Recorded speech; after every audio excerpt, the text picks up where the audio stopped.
¿Qué le parece la información que hemos publicado en OK Diario, el primer caso en el que un juez solicita al fiscal que revise la petición de pena para un malversador de caudales públicos? ¿Qué le parece la rebaja que ha hecho Pedro Sánchez, en fin, por presión de los golpistas catalanes? Usted como jurista. Que ya le digo que no hay que ser abogado del Estado, ya que usted apela a mi condición de jurista, no hay que ser abogado del Estado, sino tener un mínimo de sentido común para saber que una rebaja penal del delito de malversación iba a afectar a delincuentes que ya estaban condenados.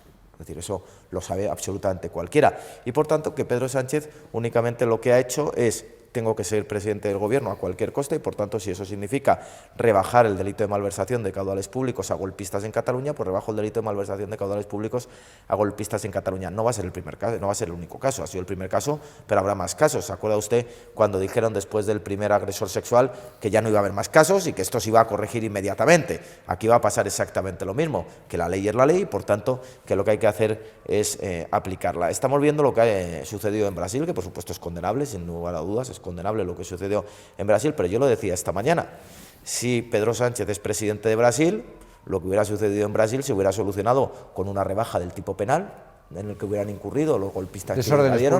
Desórdenes públicos, hubiera sido, si hubieran usado dinero público, les hubiera quitado para que no tuvieran que ir a prisión por el dinero público y además de guinda, por supuesto, les hubiera indultado. Es decir, el problema que tenemos también con buena parte de la izquierda es que para ellos los golpistas lo son en función de la ideología que tienen. Y ante los mismos hechos, si los golpistas son de izquierdas o les benefician políticamente, la cosa no es tan grave y por tanto hay que solucionarlo políticamente. Y si los golpistas tienen una ideología que ellos no comparten, entonces son absolutamente condenables. Y los demás tenemos una ventaja, que los golpes los condenamos por igual y que no hacemos un derecho penal de autor en función de que políticamente nos pueda interesar la alianza con golpistas, como sí ha hecho Pedro Sánchez.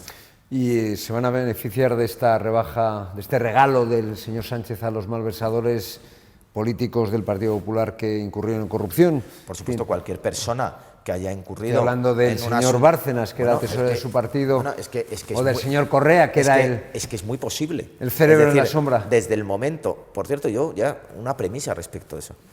Para mí, ¿qué quiere que le diga?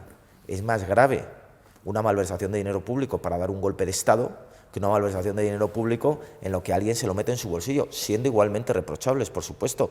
En su caso, no habría que haber rebajado ninguna de las dos, pero a lo mejor lo que habría que haber hecho es endurecer a los que lo utilizan para dar un golpe de Estado. Yo no hubiera rebajado la que se lo lleva a su propio bolsillo, porque me parece absolutamente reprochable y condenable, pero a lo mejor con los que dan un golpe de Estado con dinero público habría que haberla endurecido y no haberla rebajado. Pero, efectivamente, usted apunta en la buena línea. Es decir, aquí los corruptos, en este sentido, no se les va a distinguir más que por los hechos que han cometido y, por tanto, si hay personas que han sido condenadas incluso en el Partido Popular o por actividades relacionadas con el Partido Popular, se van a ver beneficiadas de esta rebaja de Pedro Sánchez. O sea que habrá regalito también para Bárcenas y para el señor Correa. Lo tendrán que decidir los tribunales. Para el Bigotes, para el señor Crespo. Pero si se dan los requisitos para que en las condenas del señor Bárcenas o el señor Correa está acreditado que no se han llevado el dinero al bolsillo, pues en ese caso tendrán que verse beneficiados como consecuencia de Pedro Sánchez. Como jurista, ¿qué le parece el hazme reír, vamos, en fin, la burla que está efectuando la Administración de Justicia, la Fiscalía, el Gobierno de España con el señor Griñán, que es un delincuente condenado en sentencia firme a 6 años de prisión y nunca entra? Aquí, que si tiene un cáncer, resulta que el cáncer no le exime de entrar en prisión. ¿Qué le parece el caso del señor Griñán? ¿Le parece una burla a los ciudadanos? A mí lo primero es: no hay corruptos buenos y corruptos malos.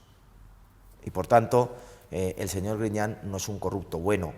El señor Griñán es un corrupto condenado y es un delincuente, y lo ha dicho la Audiencia Provincial de Sevilla y lo ha dicho el Tribunal Supremo. Lo digo porque cuando le condenaron hubo esa corriente dentro del Partido Socialista de Pedro Sánchez de decir: hombre, Pepe y Manolo, con lo que son Pepe y Manolo, son buenos chicos, son buenas personas, ellos no se han llevado un duro, ellos no querían hacer nada. Oiga, que defraudaron 680 millones de euros, pero ¿de qué estamos hablando de Pepe y Manolo el bueno? Que no, que son dos delincuentes. Por tanto, no hay corruptos buenos y corruptos malos. Son dos corruptos que han sido condenados y que por tanto son delincuentes. Conviene decir que dos presidentes del Partido Socialista Obrero Español, no del Partido Socialista de Andalucía, son delincuentes, porque así lo ha dicho la Audiencia Provincial y lo ha dicho el Tribunal Supremo. Y además son delincuentes porque han sido condenados por la mayor estafa de dinero público de la historia de la democracia, 680 millones de euros. Y no nos debemos cansar de repetirlo, porque para Pedro Sánchez está claro que si son de los suyos no son corruptos, o si le pueden beneficiar a él no son corruptos. Pero no hay corrupto bueno y no hay corrupto malo. Y no hay corrupto malo, son todos corruptos. En segundo lugar, es cierto que yo creo que lo que debería pasar en esta, han tratado de dilatar al máximo posible los plazos para que ingresara en prisión y por tanto han hecho uso de los recursos judiciales correspondientes. Yo lo que espero es que esto se ponga fin cuanto antes y por tanto que se tome la resolución y la decisión que corresponda. No soy médico, por tanto yo prefiero no pronunciarme al respecto de lo que tiene el señor Griñán, si es un padecimiento incurable o no se puede tratar en prisión, no soy quien, pero desde luego lo que se tiene es que tomar ya una resolución, porque si no va a parecer aquí que la justicia actúa de forma diferente para unos que para otros en función de quiénes son unos o quiénes son otros. ¿No le parece normal que el señor Zaplana estuviera 9 meses en la cárcel y el señor Griñán no haya entrado y probablemente no vaya a entrar? Es que son casos complicados de explicar. Eso sin lugar a dudas, pero yo insisto, yo creo los dos tienen cáncer, y desde luego en el caso del señor Zaplana un cáncer en un estado mucho más avanzado y más grave que el señor Griñán. Claro para mí que el señor Griñán es un corrupto, que ha perpetrado la mayor estafa de la historia de la democracia de dinero público, que son 680 millones de euros.